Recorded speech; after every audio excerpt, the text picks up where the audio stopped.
Bien, occupons-nous du flat white. L'origine de ce café a une double explication.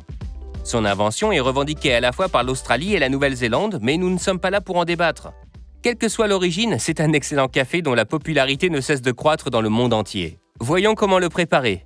D'abord, purgez votre groupe chauffant et préchauffez votre porte-filtre. Retirez-le, puis séchez-le avant de moudre. Ensuite, broyez vos grains fraîchement torréfiés. Tapotez le porte-filtre comme ceci pour répartir la mouture avant de tasser sur une surface plane. Il faut surtout que la pression soit constante à chaque fois et vérifiez visuellement que votre tassage est à niveau. Utilisez l'outil The Razor après le tassage pour vous assurer que la dose de café est correcte. Il permet de contrôler précisément la hauteur du café moulu, une variable essentielle. Mettez le porte-filtre dans le groupe chauffant. Avant de commencer, assurez-vous de placer vos tasses en dessous. Aujourd'hui, nous partageons notre expresso en 2 tasses. La raison en est que la plupart des baristas utilisent le double panier pour partager l'extraction et optimiser les ingrédients nécessaires pour réaliser une extraction équilibrée.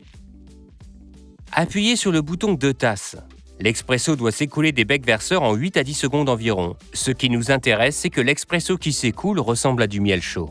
Juste une remarque sur la machine que nous utilisons ici, The Dual Boiler. Comme celle d'un café, cette machine est équipée d'un système de double chauffe qui vous fournira de la vapeur pour le lait, tout en préparant le café si vous le souhaitez. Si votre machine est équipée d'un seul élément chauffant, extrayez d'abord l'expresso, puis préparez le lait. Versez du lait froid dans le pichet jusqu'au bas du bec verseur.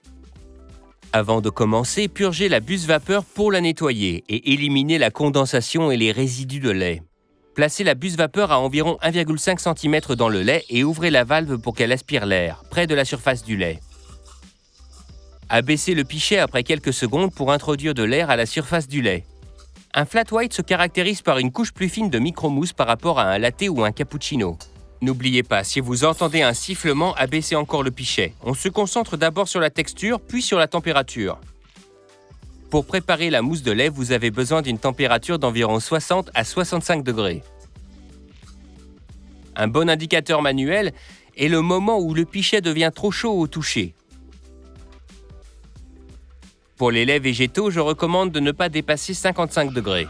Le lait pourrait commencer à se séparer ou cailler. C'est exactement ce que nous voulons, une texture veloutée et soyeuse.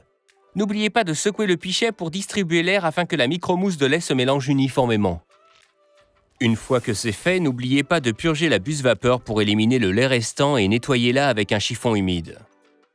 Pour un flat white, nous allons verser à environ 5 mm et, pour qu'il mérite son nom, créer une surface bien plane. Si vous souhaitez réaliser du latte art sur votre flat white, voici quelques conseils pour créer un cœur. Levez la tasse et, en inclinant le pichet quelques centimètres au-dessus, comme ceci, d'une main stable, versez lentement et uniformément dans un mouvement circulaire pour que le lait et l'expresso se mélangent. Rapprochez le pichet et laissez la micromousse tomber lentement à la surface du café pour créer un rond. Faites ensuite remonter le pichet et traversez lentement le motif pour créer votre cœur, exactement comme ceci. Et voilà, vous l'avez, le flat white. Dégustez.